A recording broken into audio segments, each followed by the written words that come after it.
Selamat datang di webinar Bitcoin Institution tentang Bitcoin Treasury, recap dan insight. Nah, ini yang pertama nih di Indonesia atau mungkin bahkan di Asia Tenggara ya. Aku belum nemu sesi acara yang kayak gini dan kita bakal bahas pertama ya, ini mungkin agendanya. Kita bakal bahas si Bitcoinnya itu sendiri ya, Bitcoin Treasury itu apa. Kelihatan nggak share screen-nya? Aman ya, mudah-mudahan. Nah, kita bakal bahas Bitcoin Treasury itu apa, kenapa, singkat aja, super singkat. Tuh. Nah, habis itu langsung ke Tesla. Dan ini cerita beneran, real story dari si Tesla, perusahaan Tesla itu sendiri. Nah, habis itu juga real story dari Bhutan. Oke, negara. Dan dari dua ini aja udah terlihat kok pattern yang itu juga bisa kita lihat di perusahaan-perusahaan lain sama negara lain yang nabung Bitcoin. Nah, di akhir nanti teman-teman bakal dapat PDF ini. Jadi ini adalah rekap organisasi perusahaan yang udah nabung Bitcoin, cerita-cerita singkatnya gitu, dan ada penjelasan juga singkat Bitcoin itu apa, kenapa bernilai gitu-gitu. Jadi intro yang bagus buat teman-teman semua buat melihat Bitcoin ini bukan spekulasi loh, bukan objek trading investasi gitu. Enggak, ini penggantinya uang dolar nanti di masa depan karena uang dolar bakal jatuh. Oke, lanjut. Why Bitcoin? Kita bisa pakai dari materi ini, materi Google Doc ini. Dan oke, tapi mungkin sebelum materi Google Doc, aku mau nunjukin aja langsung. Kebetulan ada nih kertasnya, dokumennya. So, kenapa Bitcoin? Jawabannya ini. Kenapa Bitcoin? Jawabannya ini. Ya. Oh, ini karena pakai background latar jadi nggak muncul. Ntar gue hilangin dulu ya.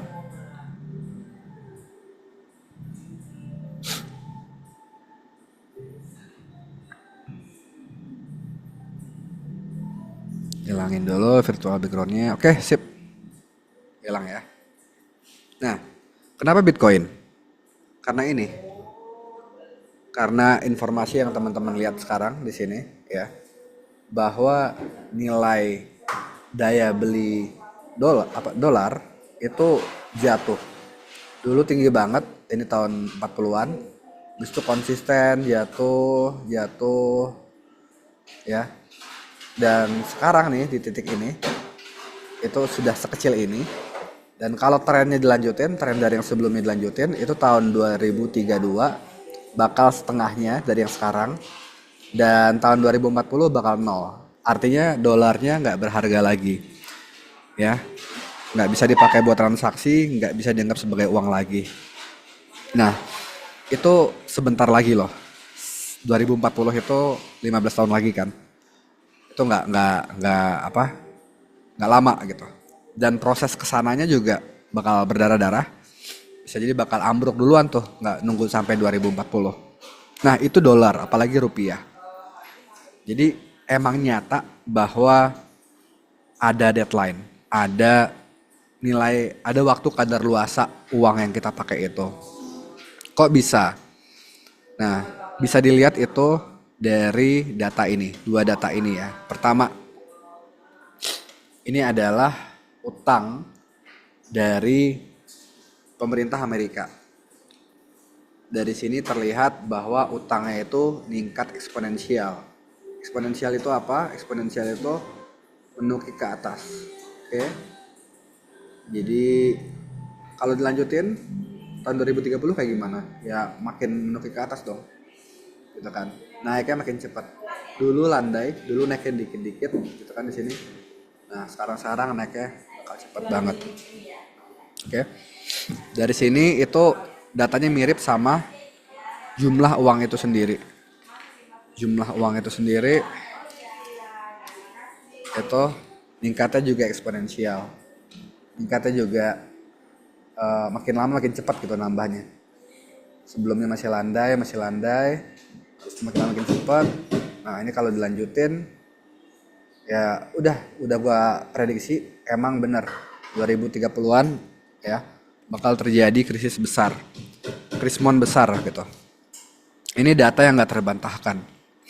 Oke, nah dengan kondisi kayak gini dan fakta bahwa manusia itu pasti nggak bisa memenuhi kebutuhannya sendiri, pasti butuh buat berdagang gitu kan, saling memenuhi kebutuhan satu sama lain. Artinya kita pasti bakal butuh uang. Dolar nggak bisa, rupiah nggak bisa, yen gimana? Yuan, sorry, Chinese yuan. Sama, kondisinya juga kayak gitu. Nggak bisa juga. Nah, gimana kalau euro gitu? Sama. Semua uang yang dirilis oleh negara dan bank sentralnya itu sama. Naiknya nggak terhingga juga. Naik eksponensial juga dan menuju nggak terhingga 10 tahun ke depan lah.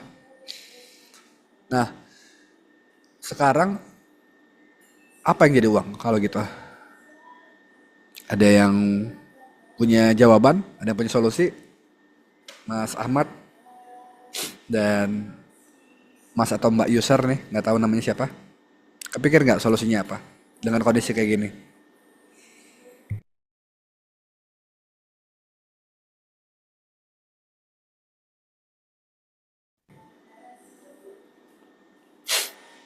Coba lihat chat ya. Mungkin emas Pak. Oh, oke. Mbak Neti ya. Mungkin emas. Oke. Thank you Mbak. Dan menurut aku emas solusi yang menarik.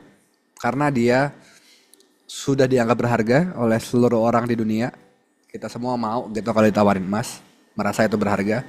Dan jumlahnya terbatas. Sayangnya ekonomi kita nih, ekonomi umat manusia nih yang sekarang sudah membesar, saking besarnya sampai transaksinya itu gede banget. Mungkin kalau nilai transaksinya dijadiin emas, mungkin levelnya udah berapa? Ratusan kilogram emas kali ya. Sekali transaksi ekspor impor antar benua gitu misalnya. Dan ya transfer barangnya sendiri juga pakai kapal kargo kan. Kapal kargo yang gede itu.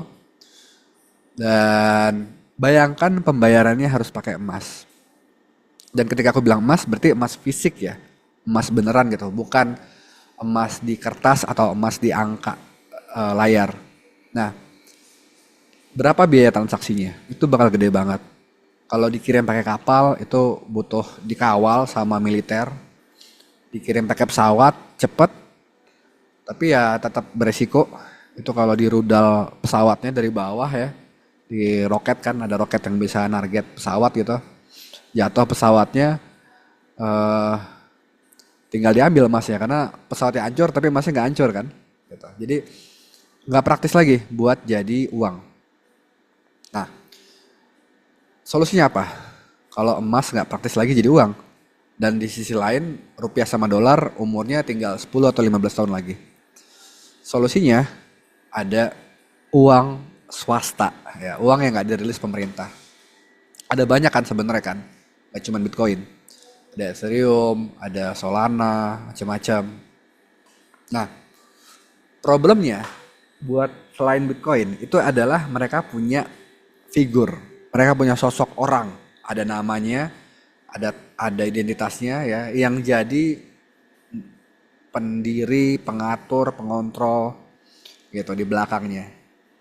Nah, itu yang buat aku sih udah jelas membuat uang-uang tersebut nggak mungkin jadi uang dunia. Kenapa? Karena anggaplah mereka jadi uang dunia, maka let's say contoh di Ethereum, itu kan pendirinya Vitalik Buterin. Ya meskipun Vitalik Buterinnya bilang, oh Ethereum ini dikawal sama yayasan nih, sama foundation gitu. Bukan aku yang ngontrol kok, kita bareng-bareng ngontrolnya gitu. Itu nggak dipungkiri dan sudah terbukti kebijakan moneternya bisa berubah. Ethereum udah 4 kali kalau nggak salah kebijakan moneternya berubah. Kebijakan moneter itu apa? Tentang aturan kemunculan Ethereum baru gitu. Dulu sempat harus pakai energi sama kayak Bitcoin, sekarang udah enggak.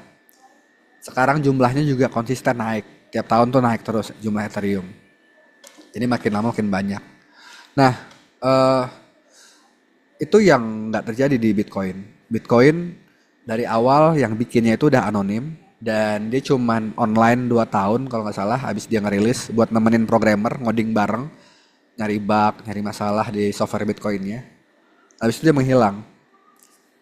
Jadi nggak ada yang bisa mempengaruhi kebijakan moneter Bitcoin.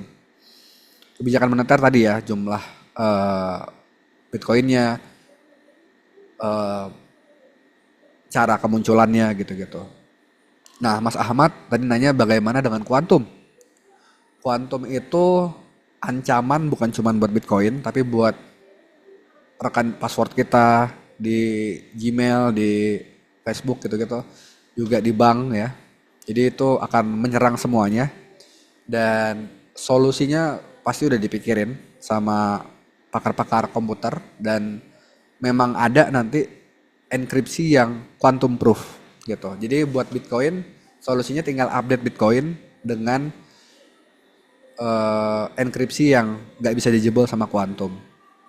Dan anggaplah terjadi duluan, hacknya itu terjadi duluan. Ya ada yang ngehack Bitcoin pakai teknologi quantum. Itu pertama pasti bakal jadi berita, jadi rame dan mungkin Bitcoin di blok itu ya Bitcoin di titik itu di tanggal segitu itu bakal dan setelahnya ya sebelum dibenerin enkripsinya itu bakal nggak dianggap ya. Jadi yang bilang Bitcoin nggak pernah ngebug nggak pernah bermasalah itu salah. Sejarahnya kok Bitcoin itu pernah kok bermasalah. Ada yang bisa bikin jumlahnya jadi banyak banget. Waktu itu Satoshi masih aktif bareng-bareng gotong royong ngoding Bitcoin dan ya udah jadi transaksi sebelum hack itu terjadi itu diabaikan. Sorry, setelah hack itu terjadi diabaikan. Gitu. Jadi nggak dianggap. Jadi proses secara teknis itu gampang kok. Gitu.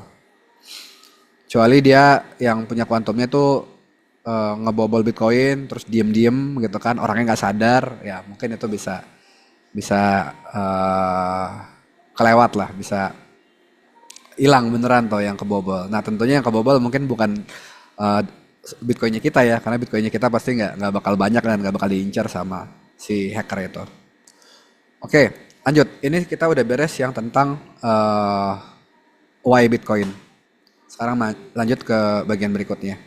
Sebelum lanjut, gue mau nanya, cek poin aja ada yang masih bingung nggak tentang kenapa Bitcoin Treasury itu valid dan berharga gitu buat perusahaan, buat negara gitu kan.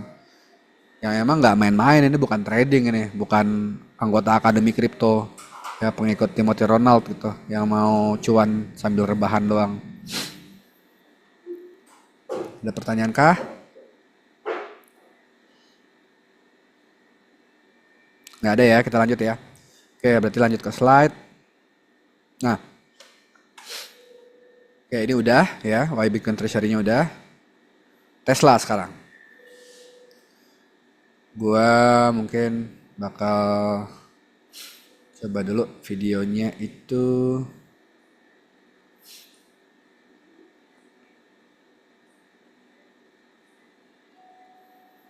Videonya itu mau gua bentar ya. Mau gua share dengan ada gua di tengah. Oke. Ini di share screen-nya udah kelihatan kan ada gua ya.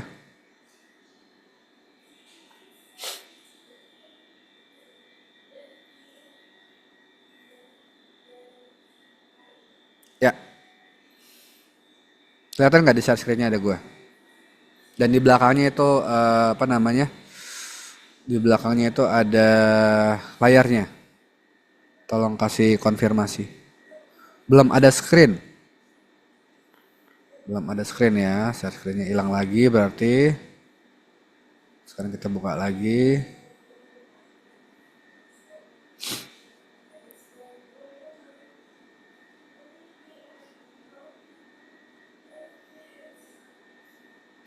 Nah, sekarang udah ada harusnya ya. Oke. Tesla. Oke, udah ada. Oh, Mbak Neti ada pertanyaan. Silakan, Mbak. Kalau mau open mic silakan loh. Langsung aja.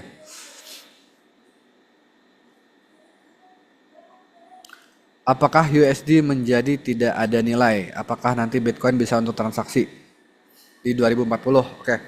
Jadi sekarang pun Bitcoin bisa buat transaksi. Aku bisa nih ngirim Bitcoin ke alamatnya Mbak Neti kirim balik ke aku gitu. Dan nanti kita bayar biaya transaksi, fee transaksi gitu.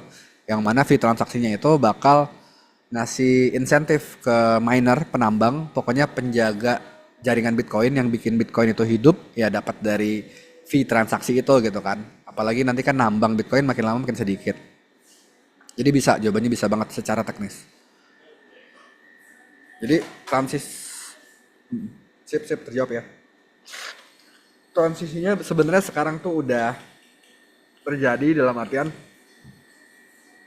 Amerika sudah menganggap Bitcoin berharga pemerintahnya dan nggak mau jual Bitcoin yang mereka dapat dari sitaan kriminal gitu. Cuman Amerika belum secara aktif pemerintahnya, seenggaknya yang diumumin ya, itu belum secara aktif beli Bitcoin.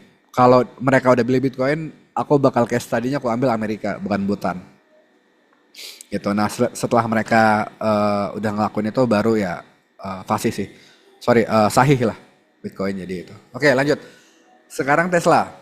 Nah Tesla. Ini langsung aku tunjukin history Bitcoinnya dia. Bisa dilihat dari garis yang ini ya. Garis ntar nih aku lihat gambar aku ngalangin nggak ya? Nggak kayaknya ya. Kayak di sini deh, pinggir. Nah, ups.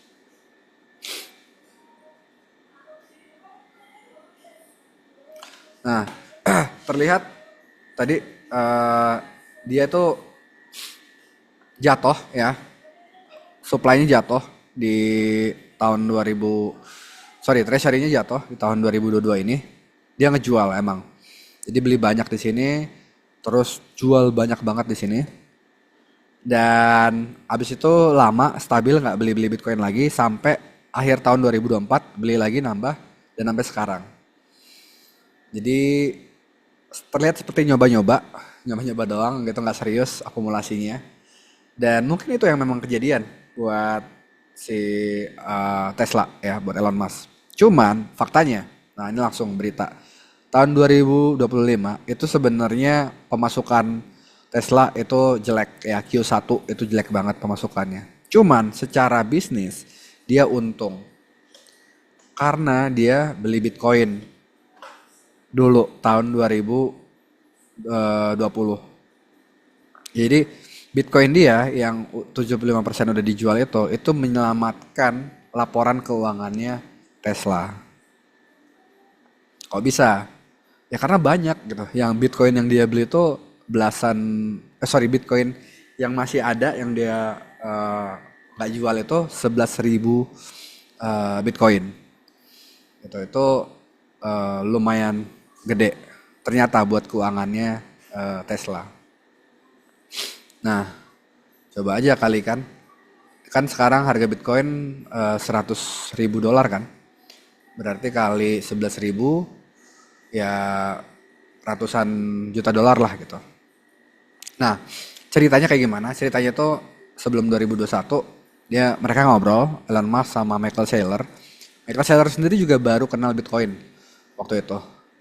Ya, ngobrol dan akhirnya beneran beli Bitcoin, perusahaannya beli Bitcoin. Nah, dan bilang bahwa bisa beli Tesla pakai menerima pembayaran Bitcoin buat beli mobil. Nah, habis itu dijual nih 75% Bitcoinnya. Dapatlah uang cash 900 juta dolar ini. Nah, ini jual rugi. Jadi dia jual di harga yang lebih murah dari harga dia beli. Dan dia bilang waktu itu alasannya karena memang lagi butuh uang. Ya, make sense. Aku setuju banget kita nabung Bitcoin atau nabung emas buat ujung-ujungnya nanti pas kita butuh kita jual kan. Nah, sisanya disimpan. Tapi disimpan itu nggak ngaruh ke laporan keuangan karena laporan akuntansi yang baru itu baru aktif tahun 2025 gitu. Nah, jadi akhir tahun 2024 baru muncul tuh aturan akuntansi baru yang menghitung nilai fluktuatif dari aset yang disimpan gitu. Dan juga memang awal-awal tahun ini kan harga Bitcoin naik. Jadi tercatat meskipun belum terrealisasi, belum dijual gitu kan. Keuangan Tesla itu udah naik 284 juta gitu. Nah, ini gain ya, berarti untungnya doang. Nah, jadi yang tadi ini, jadi ini yang mungkin perlu diingat-ingat ya. Sekalian jadi real story nih buat Mas Ahmad dan Mbak Neti gitu. Februari 2021 Tesla keluar duit 1,5 M 1,5 miliar dolar. Oke. Nah, dijual 3/4-nya. Nah, terus sekarang hampir balik ke yang dulu dia beli gitu. Jadi kalau nanti Bitcoin naik sedikit harganya dan Bitcoinnya Tesla jadi sekarang setara jadi 1,5 miliar ya, berarti meskipun ngejual Bitcoin di tengah-tengah, Tesla itu seperti dapat uang gratis 936 juta dolar gitu. Jadi ini yang contoh success story. Kebetulan karena memang perusahaan yang beli dari siklus 4 tahun lalu ya, itu kayaknya cuma Tesla sama MicroStrategy, yang Michael Saylor ya. Gitu. Yang lain aku nggak dengar. Jadi sekarang banyak rame-rame itu pada baru beli di siklus yang sekarang. Dan mereka belum benar-benar ngerasain cuan. Itu biasanya memang nunggu satu siklus. Gitu. Sebelum aku lanjut ada pertanyaan?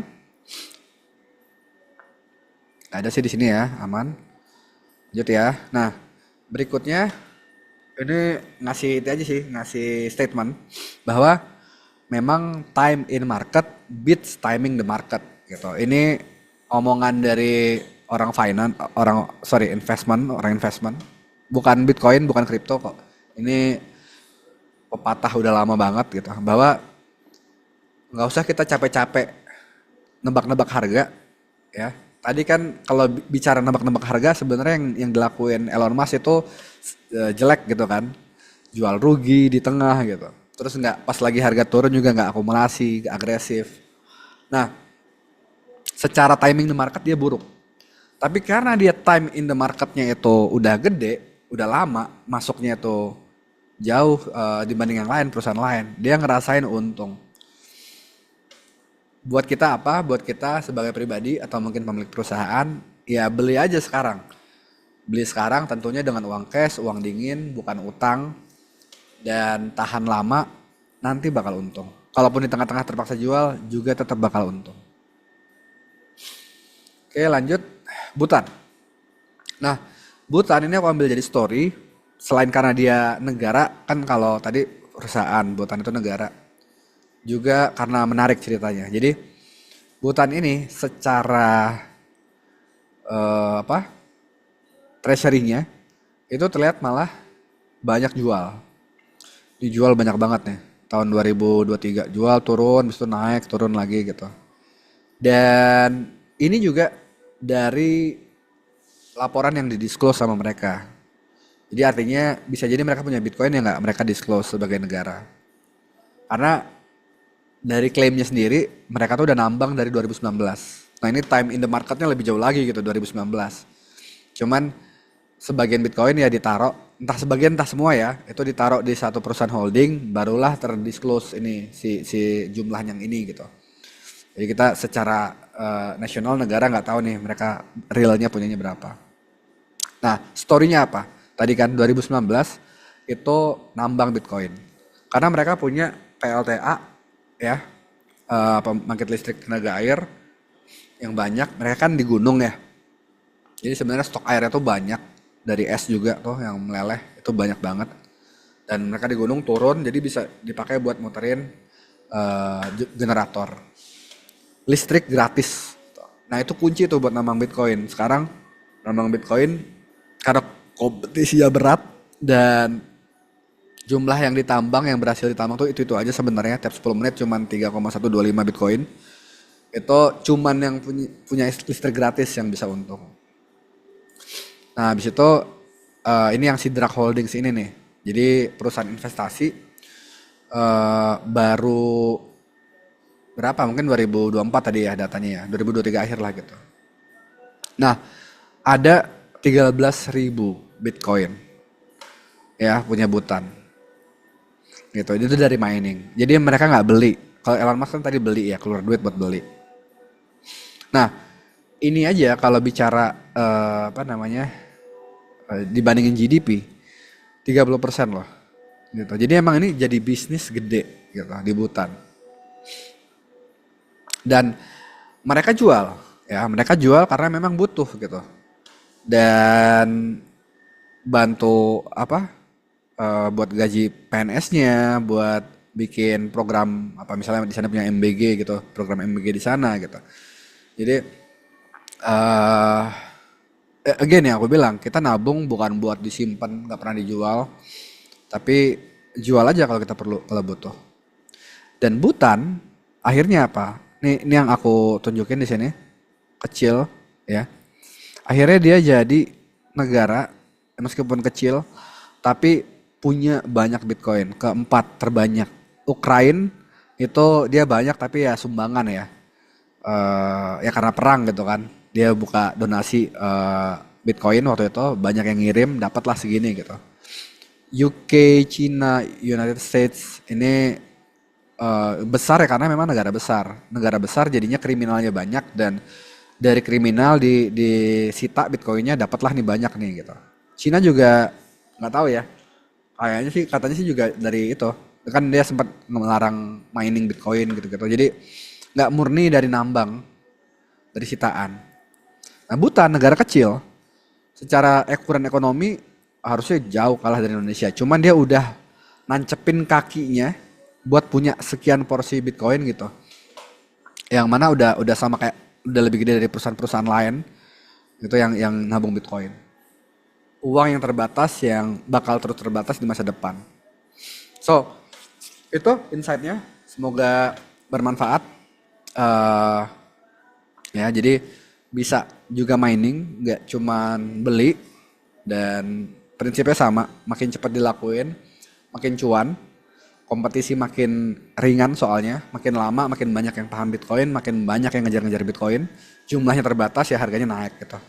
Dan terlihat sebagai investasi, tapi takdirnya jadi uang, memang diciptakan buat jadi uang karena gampang ditransfer gitu.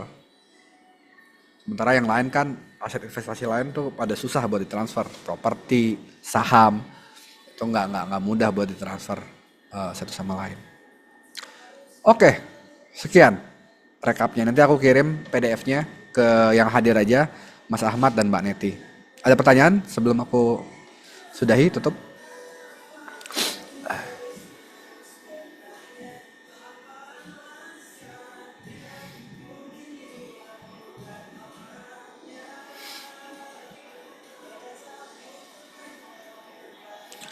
Sip, sementara belum ada pertanyaan lagi. Kalau nanti ada silakan. Aku nanti bakal ajak teman-teman buat gabung ke grup WhatsApp. Nanti bisa tanya-tanya di situ. Dari Mas Ahmad gimana? Aman?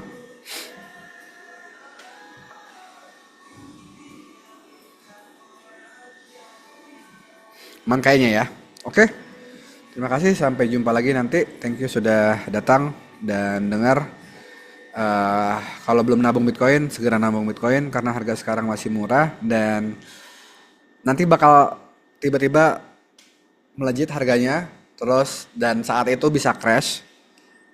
Jadi jangan juga tergesa-gesa atau serakah jual rumah atau jual ginjal terus beli Bitcoin pas lagi harga lagi tinggi banget gitu karena nanti bakal crash. Kalau bisa nunggu 4 tahun atau beberapa tahun silakan, kalau enggak mendingan jangan. Mending kita nabung pelan-pelan. Akumulasi gitu sama kayak si Butan ya yang nambang akumulasi. Yuk, bye bye. Semoga berkah Pak, have a nice day cuan. Sip, thank you Maneti.